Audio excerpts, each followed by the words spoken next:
প্রস্তাব দিয়েছেন, সংসদীয় টাস্ক ফোর্স গঠনের কথা বলেছেন, সে ব্যাপারে ইচ্ছা করলে আপনি রেসপন্ড করতে পারেন। আমি লিখে রেখেছি টাস্ক ফোর্স, ওনার প্রত্যেকটা বক্তব্য আমি লিখে রেখেছি। তিনি বলেছেন তো যে হৃদয়ের কথা বলিতে ব্যাকুল, আমরাও শুধাইল না কেহ বলবো না, আমরাও শুনিতে চাইছি।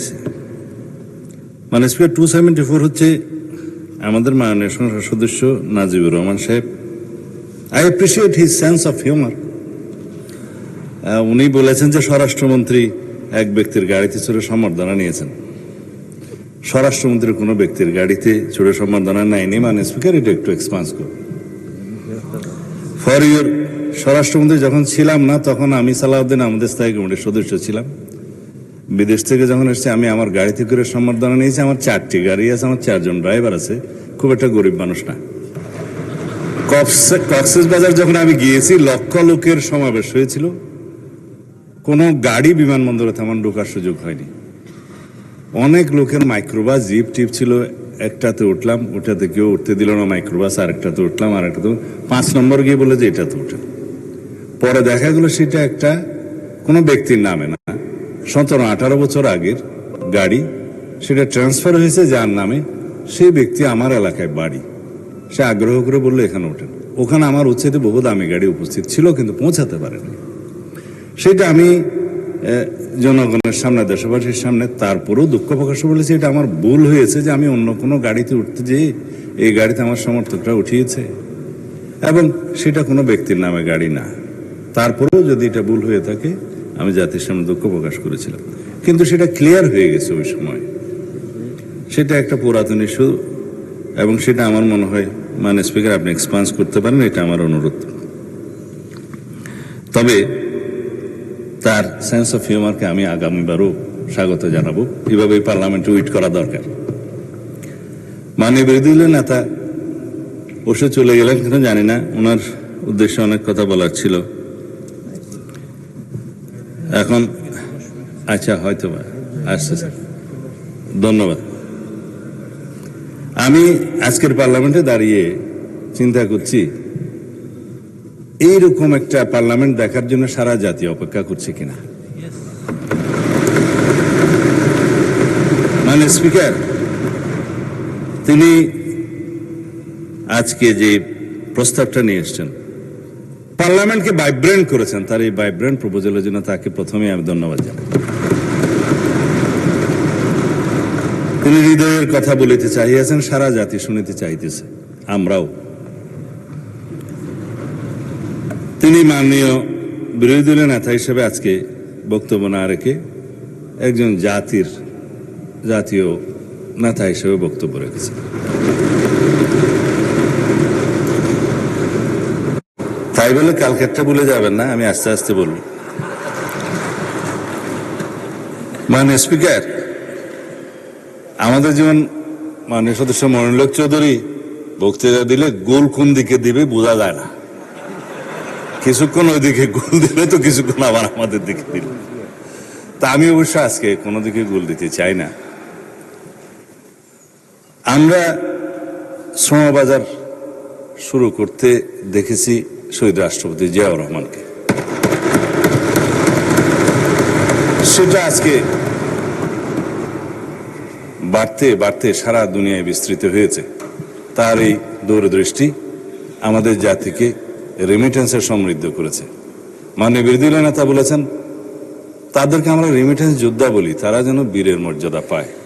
অবশ্যই আমরা এখানে আলোচনা করে এই প্রবাসী রেমিটেন্স যোদ্ধাদেরকে বীরের মর্যাদা দিতে পারি। তারা ফ্যাসিবাদ বিরোধী আন্দোলনে সংগ্রাম করতে যেয়ে বিদেশে জানে যেখানে রাজতন্ত্র আছে সেই জায়গাতে আন্দোলন করা মানা, তারপর তারা দেশপ্রেমের বহিঃপ্রকাশ ঘটিয়ে যাবজ্জীবন জেলের মতো নির্দেশ পেয়েছে। কেয়ারটেকার গভর্নমেন্টের সময় উদ্যোগ নিয়ে রাষ্ট্রীয়ভাবে তাদের অনেককে ফেরত আনতে পেরেছেন। আরো কিছু বাকি ছিল, পরে আমরা চেষ্টা করে বাকিদেরও এনেছি। এখনো কেউ যদি বাকি থাকে পররাষ্ট্র মন্ত্রণালয় উদ্যোগ নেবে তাদেরকে যেন ফিরিয়ে নিয়ে আসা হয়। তাদের মধ্যে দেশপ্রেম যারা দেশে আছে তাদের চেয়ে বেশি জাগরুক থাকে। মাননীয় স্পিকার, এই শ্রম শক্তি রপ্তানির মধ্য দিয়ে যেমন রাষ্ট্রপতি জিয়াউর রহমান বাংলাদেশের এই বৈদেশিক মুদ্রা অর্জন এবং দেশের অর্থনীতিকে সমৃদ্ধ করার উদ্যোগ গ্রহণ করেছিলেন, কর্মসংস্থানের ব্যবস্থা করেছিলেন। একইভাবে গার্মেন্টসও তিনি বাংলাদেশে শুরু করেছিলেন। বাংলাদেশে আজকে এই 2টা খুঁটির উপরে বলতে গেলে অনেকটা আমরা দাঁড়িয়ে আছি, আমাদের অর্থনীতি দাঁড়িয়ে আছে। আমি আবারও ধন্যবাদ জানাই বিরোধী দলীয় আরো অনেক মাননীয় সদস্য প্রায় সময় শহীদ রাষ্ট্রপতি জিয়া রহমানের এসব অবদানকে অকুণ্ঠ চিত্তে স্বীকৃতি দেন। আমরা শ্রমবাজারের জন্য একটা টাস্ক ফোর্স গঠন করা যায় কিনা, সমস্ত সমস্যাবলী খতিয়ে দেখে রিকমেন্ডেশন দেওয়ার জন্য, নিরসনের জন্য যে প্রস্তাব, মাননীয় স্পিকার আপনি একটু আগে যেটা বললেন, মাননীয় প্রধান বিরোধী দলীয় নেতা যেটা প্রস্তাব করেছেন, সেটার একটা বিকল্প অবশ্য এখানে আছে। টাস্ক ফোর্সের কাজটা অন্য মন্ত্রণালয় সম্পর্কিত স্থায়ী কমিটিতে যদি খুব দ্রুত গঠন করা যায়, অনেক বিষয় মন্ত্রণালয় সম্পর্কিত স্থায়ী কমিটিতে আলোচনা করেও সমাধান করা যাবে, অনেক অভিযোগেরও নিষ্পত্তি করা যাবে। তবে টাস্ক ফোর্স সম্পর্কিত যে প্রস্তাবটা দিয়েছেন সেটা শ্রম মন্ত্রণালয় পরীক্ষা নিরীক্ষা করে আমার মনে হয় একটা টাস্ক ফোর্স প্রতিষ্ঠা করা যায়। আর তাদেরকে বিমানবন্দর সহ সমস্ত জায়গায় যাতে যথাযথ সম্মান প্রদান করা হয় এবং অগ্রাধিকার দেওয়া হয়, সেই বিষয়টি স্বরাষ্ট্র মন্ত্রণালয়, শ্রম মন্ত্রণালয় মানে প্রবাসী কল্যাণ মন্ত্রণালয় এবং পররাষ্ট্র মন্ত্রণালয় সম্মিলিতভাবে সিভিল এভিয়েশন মিনিস্ট্রি সহ একটা ওয়ার্কিং কমিটি করে আমরা সেই কাজটা করতে পারি, সেটা সরকারি পর্যায়ে। এটা যদি আপনারা, আমার মনে হয় এটাও আপনারা অ্যাড্রেস করতে চেয়েছেন, এটাও আমরা করতে পারি আমাদের প্রবাসী বন্ধুদের জন্য।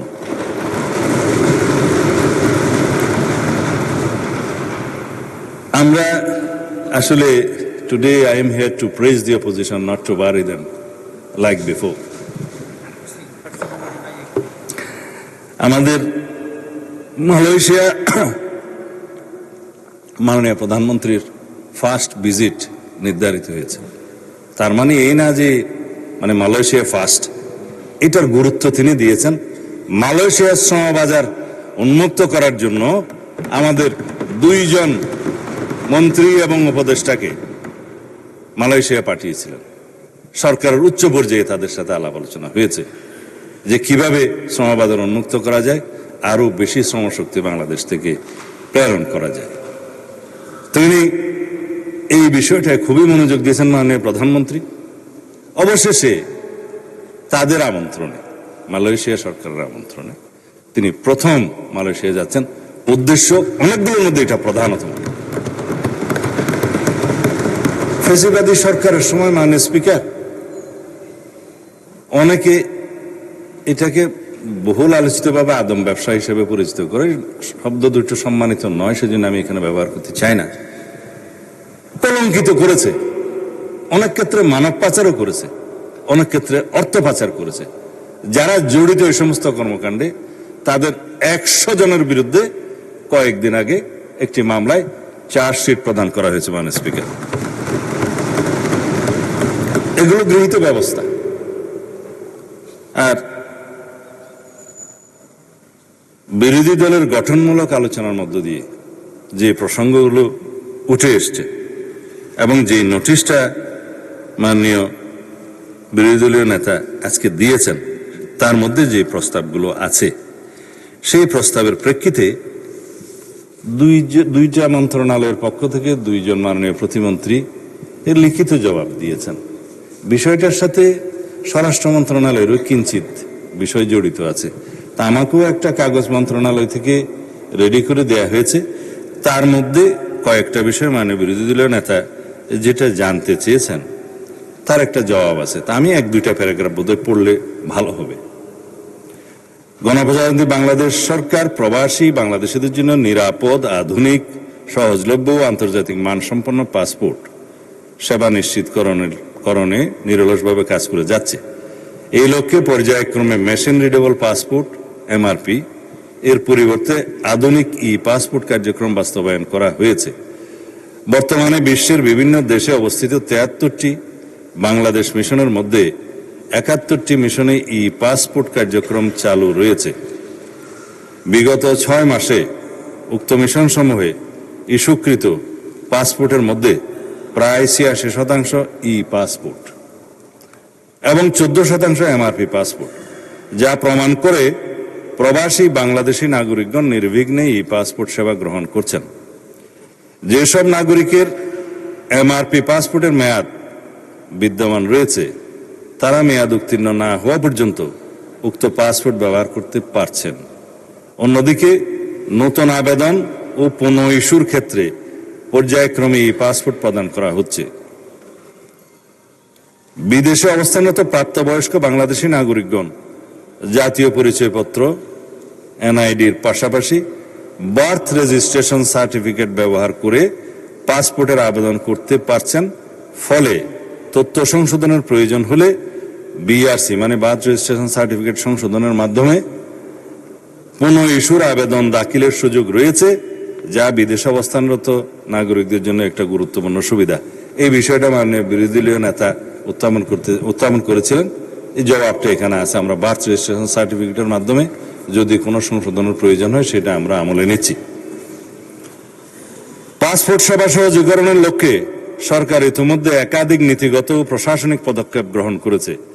এর মধ্যে উল্লেখযোগ্য হল পুলিশ ভেরিফিকেশন ব্যতিরেকে পাসপোর্ট ইস্যু করা, অনলাইন আবেদন ও অনলাইন পেমেন্ট ব্যবস্থা, SMS ও অনলাইনের মাধ্যমে আবেদন অগ্রগতি পর্যবেক্ষণ, অভিযোগ প্রতিকার ব্যবস্থা, কল সেন্টার ও হেল্পলাইন চালু এবং বিদেশে অবস্থানরত নাগরিকদের জন্য বিআরসির ভিত্তিতে বার্থ রেজিস্ট্রেশন সার্টিফিকেটের ভিত্তিতে আবেদন গ্রহণের সুযোগ সৃষ্টি। কয়েকদিন আগে মন্ত্রণালয়ে আমরা একটা আন্তঃমন্ত্রণালয় মিটিং করেছিলাম এই বিষয়ে। মাননীয় স্পিকার, এই নির্দেশনাগুলো দিয়ে দেওয়া হয়েছে সমস্ত জায়গায়। প্রবাসী বাংলাদেশিদের সুবিধার্থে বিদেশস্থ বাংলাদেশ মিশন সমূহের আওতাধীন দূরবর্তী ও দুর্গম এলাকায় মোবাইল এনরোলমেন্ট কিট বাড়ি বাড়ি গিয়ে যাতে এনরোলমেন্ট করতে পারে, মোবাইল এনরোলমেন্ট কিট ব্যবহার করে ই পাসপোর্ট আবেদন গ্রহণ ও সেবা প্রদান করা হচ্ছে। ই পাসপোর্ট ব্যবস্থা চালুর ফলে পাসপোর্টের নিরাপত্তা উল্লেখযোগ্যভাবে বৃদ্ধি পেয়েছে। আবেদনকারীর 10 আঙ্গুলের ছাপ, আইরিশ স্ক্যান এবং সরাসরি উপস্থিতিতে ছবি গ্রহণের মাধ্যমে বায়োমেট্রিক তথ্য সংরক্ষণ করা হচ্ছে।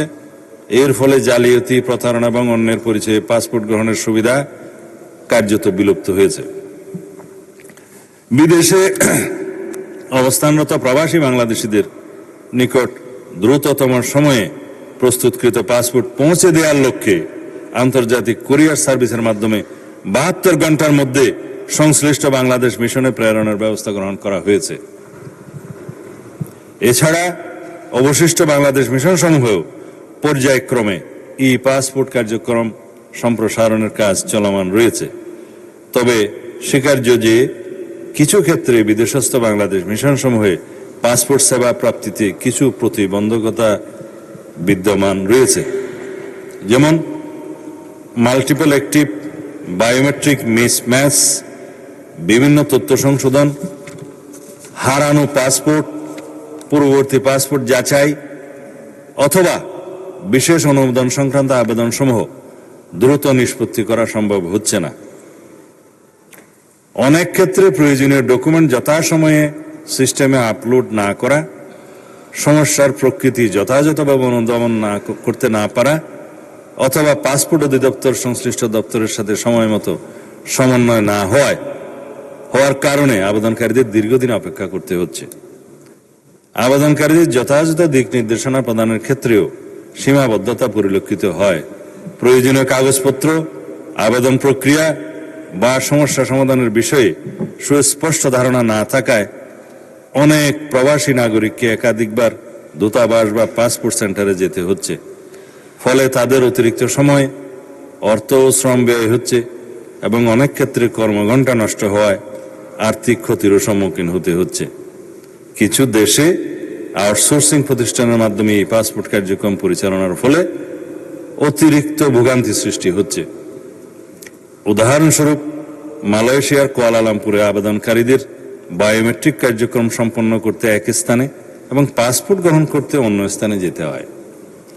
পরবর্তীতে পাসপোর্ট অ্যাক্টিভেশনের সময় পুনরায় আউটসোর্সিং প্রতিষ্ঠানে যেতে হয়, ফলে আবেদনকারীরা বাড়তি দুর্ভোগের সম্মুখীন হচ্ছেন, যা সমাধান হওয়া প্রয়োজন এবং এই বিষয়ে আমরা কাজ করছি মাননীয় স্পিকার। উল্লেখ্য, প্রবাসী বাংলাদেশিদের কল্যাণ, সুরক্ষা এবং উন্নততর পাসপোর্ট সেবা নিশ্চিতকরণে সরকার সর্বোচ্চ অগ্রাধিকার দিয়ে কাজ করছে, ভবিষ্যতে এই কার্যক্রম অব্যাহত থাকবে। মাননীয় স্পিকার, বিরোধী দলীয় নেতা কয়েকটা স্পেসিফিক প্রস্তাব দিয়েছেন। যারা বিদেশে মৃত্যুবরণ করে প্রবাসীদের মধ্যে, তাদের লাশ যেন একদিনও সেখানে বেশি অবস্থান না করে। বাংলাদেশের দূতাবাস সমূহ যাতে তড়িৎ গতিতে সেই ব্যবস্থাটা গ্রহণ করে, পররাষ্ট্র মন্ত্রণালয় থেকে সেটা একদম স্ট্যান্ডিং অর্ডার দেয়া আছে এবং আমাদের নজরে যখন আসে, পত্রিকান্তর অথবা অন্য কোনোভাবে আসে, আমরা সেটা খুব দ্রুততম সময়ের মধ্যে সেটা অ্যাড্রেস করি। কিছুদিন আগে দেখেছেন আমাদের মাননীয় পররাষ্ট্র প্রতিমন্ত্রী সেরকম একটি লাশ গ্রহণ করতে এখানে এয়ারপোর্টে এসেছেন, এটা জাতীয়ভাবে সংবাদে দেখা গেছে। যে কোনো বিদেশি এই যে লিবিয়া এবং লিবিয়া হয়ে ইটালি যাওয়ার যে প্রবণতা লক্ষ্য করা গেছে, আমাদের কিছু কিছু দালালের খপ্পরে পড়ে কিছু কিছু ভাইয়েরা এই ভূমধ্য সাগর পাড়ি দিতে গিয়ে তারা খুব একটা বলতে গেলে যে অমানসিক বা মানবেতর ভাবে তারা বুটের মধ্যে থেকে খুব তারা মৃত্যুর শিকার হয়, মৃত্যুবরণ করেন, যেটা বর্ণনা করার মতো না ভাষায়। সেগুলো হয়েছে এবং এর সাথে একটা চক্র জড়িত।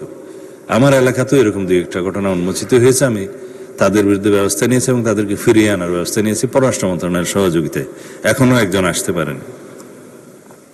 মাননীয় স্পিকার, এগুলো বন্ধ করার জন্য এখানে আমাদের সমন্বিতভাবে চেষ্টা করতে হবে। বিদেশে আমাদের ভাবমূর্তি ক্ষুণ্ণ হচ্ছে এই কারণে।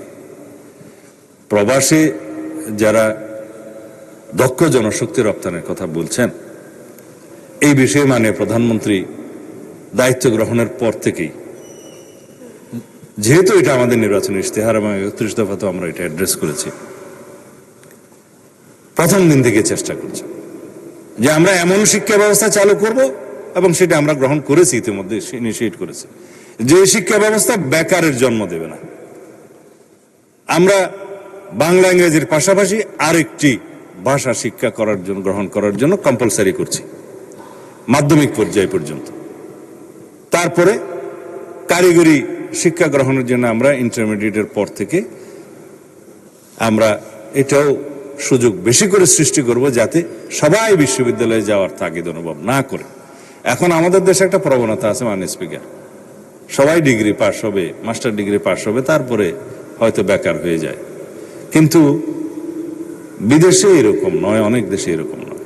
দেখা যায় ইন্টারমিডিয়েটের পরে যারা শুধু টিচিং প্রফেশনে যাবে, রিসার্চ করবে, উচ্চশিক্ষা শুধু মাস্টার্স এবং এমফিল এবং পিএইচডি ডিগ্রি তারাই নেয়।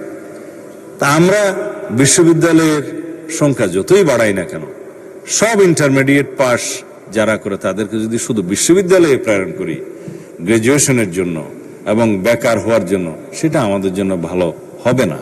সেজন্য আমরা কর্মমুখী শিক্ষা ব্যবস্থার, যেটা শহীদ রাষ্ট্রপতি জিয়াউর রহমান আমাদেরকে শিখিয়েছেন, উৎপাদনমুখী শিক্ষা ব্যবস্থার দিকে আমরা যাচ্ছি। সেই জন্য আমরা তৃতীয় ভাষা শিক্ষা, ক্রীড়ায় অংশগ্রহণ, সাংস্কৃতিক কর্মকাণ্ডে অংশগ্রহণ এবং আরেকটি ভোকেশনাল ট্রেড, যেটা সে পছন্দ করবে সেরকম ট্রেড চয়েস করে সেই শিক্ষার্থীকে ভোকেশনাল ট্রেনিং প্রথম থেকে আমরা দেয়া শুরু করব, একটা পর্যায় পর্যন্ত, মাধ্যমিক শিক্ষার একটা পর্যায় থেকে। এভাবে আমরা দক্ষ জনশক্তি সৃজন করে সারা বাংলাদেশের, এখন 18 কোটি বলি বা 20 কোটি মানুষ বলি, যেহেতু সেন্সাসটা পরে আর হয় নাই, সকল মানুষের দুই হাতকে আমরা কর্মের হাতে পরিণত করতে পারবো, যেটা আমাদের মাননীয় প্রধানমন্ত্রী উদ্যোগ গ্রহণ করেছেন। বিরোধী দল নেতা তালি দিতে চেয়েছিলেন, অবশ্য পরে দেয় না।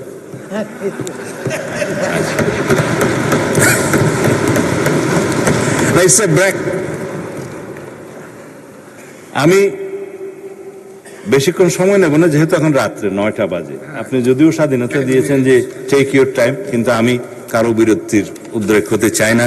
অলরেডি 9টা বেজে গেছে।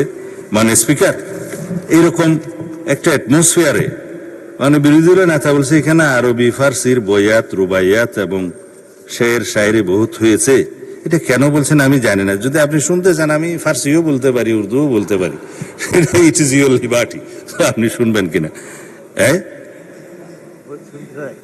না, ফর ইউর নলেজ, আমার হিন্দিতেও ডিপ্লোমা আছে, উর্দুতেও ডিপ্লোমা আছে, ফার্সিও কুচকুচ জানে, RBO Kuch Kuch. For your knowledge. Anyway, আপনারা এই সময়ে, এই রাত্রে 9টার সময় শের শায়েরি নাই শুনলেই ভালো, তবে সব সময় তো একই মেজাজ থাকে না। আমার শের শুনে যদি আপনারা আবার বিগড়ে যান, সেই জন্য আমি বলতে চাই না। বলা হয় যে বাংলাতে বলে দিই আর কি, তা আপনারা না হলে আবার শেকায়ত করবেন যে ফুলের পাপড়ি দিয়ে যদি আপনি ইচ্ছা করেন হীরের কলিজাও কাটতে পারেন, কিন্তু যারা অবুঝ বান্দা হবে, কেউ যদি বুঝতে না চায়, আপনাদেরকে মিন করছি না, তাদেরকে বলে যে লফজে নরমে নাজুক বেআসার তাদের উপর আর কি, তার মানে বলে বলবো নাকি। এটা হচ্ছে, যদি আমরা সবাই একসাথে থাকি তাহলে আমরা ফুলের পাপড়ি দিয়েও হীরের কলজা কাটতে পারবো ইনশাআল্লাহ। যদি আমরা ঐক্যবদ্ধ না থাকি তাহলে তলোয়ার দিয়ে আমরা ফুল কাটতে পারবো না বা তরমুজ কাটতে পারবো না। আমরা তরমুজের চরিত্র হচ্ছে বাহিরে সবুজ ভিতরে লাল, কিন্তু আমরা সবাই মিলে বাংলাদেশের পতাকার মতো সবুজ এবং লালের পতাকা উদ্যতন করতেছি। এটাও একটা শের হয়ে যেতে পারতো, আপনারা যেহেতু শুনতে চাইলেন না সেই জন্য বললাম না।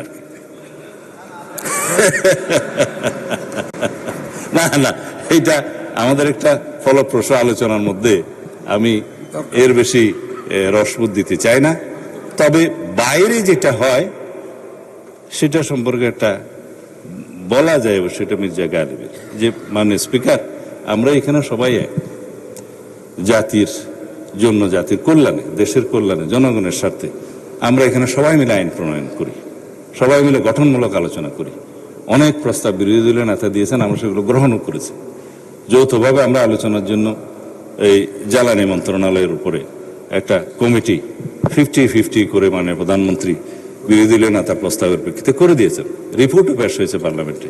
এইভাবে আমরা কাজ করছি, কিন্তু বাইরের আবহাওয়াটা কেমন যেন ভালো না। রাস্তায় গেলে সেটা ওনারা ভুলে যান, তো বলে বাজি চায় আতফল হে দুনিয়া মেরে আগে, হোতা হে সব রোজ তামাশা মেরে আগে। ধন্যবাদ মনে ধন্যবাদ মাননীয় মন্ত্রী।